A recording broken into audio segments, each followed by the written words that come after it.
जीने की राह। संत एकनाथ के पास एक आदमी गया और पूछा, महाराज, दुनिया में किस तरह से रहना चाहिए। संत ने कहा, जरा सामने आ, पहले तेरा माथा देखूं कि तेरा जीवन बाकी भी है कि नहीं। वो आदमी सामने आया और माथा दिखाया। संत ने कहा, तेरी तो 7 दिनों में मौत है, अब तू कहे तो बताऊं। आदमी बोला, फिर रहने दो। वो भागता हुआ गया। सबसे पहले उसने उन लोगों से माफ़ी मांगी जिनको उसने भला बुरा कहा था। फिर जिन लोगों से झगड़ा किया था, बेईमानी करी थी, उनसे भी जाकर माफ़ी मांगी। घर जाकर बच्चों को बच्चों का हक दे दिया। पत्नी को पत्नी का।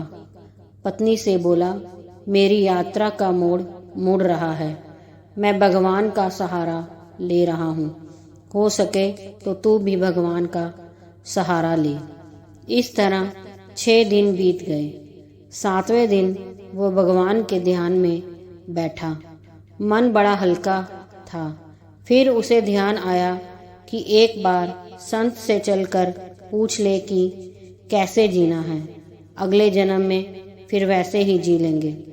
गया संत के पास, पूछा, महाराज, किस तरह से दुनिया में जीना चाहिए। संत ने कहा कि पहले ये बता कि यह 7 दिन कैसे बीते, कितने लड़ाई झगड़े किए, किस किस से बेईमानी की।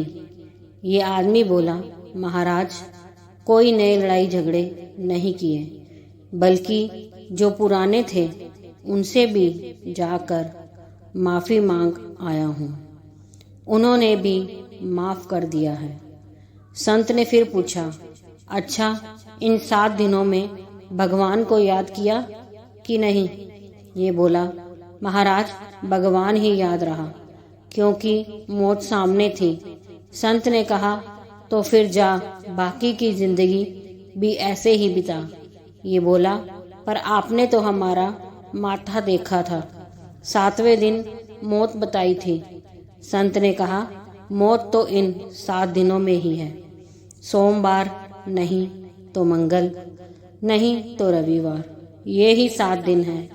इनमें ही आदमी जन्म लेता है और इन्हीं 7 दिनों में मरता है। तुझे जरा घुमा के समझाया है, वरना आदमी समझता कहाँ है।